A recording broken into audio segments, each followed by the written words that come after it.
Welcome to my channel Forgotten Indian King Vertical Bar. Rani Abbakka Chowta Vertical Bar, the Queen of the Seas. In the annals of Indian history, where kings and warriors dominate the chronicles of resistance, one name shines defiantly amidst the waves of colonial aggression, Rani Abbakka Chowta, the indomitable queen of Tulu Nadu, modern-day coastal Karnataka. Rani Abbakka was not merely a ruler, she was a seafarer, a strategist, and a fierce opponent of foreign invaders and internal collaborators. In the 16th century, she led her kingdom's naval and land forces against the Portuguese, who had begun tightening their grip on India's coastal trade routes. The Chowta dynasty and matrilineal legacy. The Chowta dynasty ruled parts of Tulu Nadu from its capital in Ullal and followed a matrilineal system of succession, Santana. This unique structure gave rise to powerful women leaders, and Rani Abbakka was its most glorious embodiment. She was trained in martial arts, horse riding, archery, and military strategy from a young age, so she was groomed to lead in times of conflict. By the early 1500s, the Portuguese Empire, having established Goa as a stronghold, was expanding aggressively along the west coast of India. Their goal was not merely to trade, they aimed at monopolizing spice routes, enforcing tribute, and exerting religious and political control.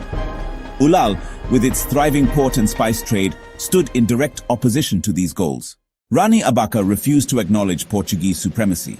She denied tribute, rejected Christian conversion efforts, and fortified Ullal against sea invasions. When the Portuguese launched attacks, she countered them not only with a well-defended city, but with a fleet of small, swift boats that harassed and disrupted Portuguese ships. Her mastery over naval warfare earned her the title Queen of the Seas. She formed alliances with other anti-Portuguese rulers, including the Zamorans of Calicut, and utilized guerrilla tactics on land and sea. Her military campaigns became so effective that Portuguese chroniclers feared and respected her resilience. Despite her military success, she faced betrayals from within. One of her generals and even her estranged husband aligned with the Portuguese in attempts to overthrow her.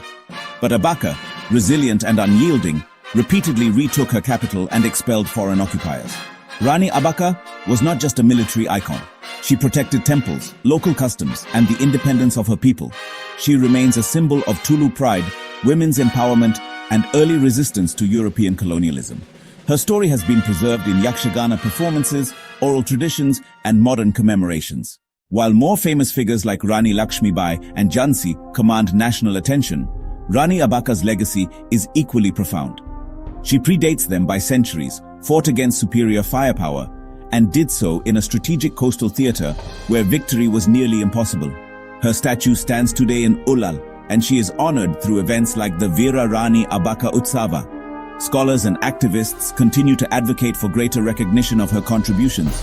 Rani Abbakka Chowta was not merely a queen, she was a freedom fighter, a defender of the seas, and a guardian of Indian sovereignty during a time when few dared to challenge the might of European imperial forces.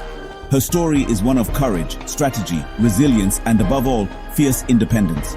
Let the tides carry her name far and wide, for Rani Abbakka Chowta deserves to sail forever in the annals of India's greatest warriors.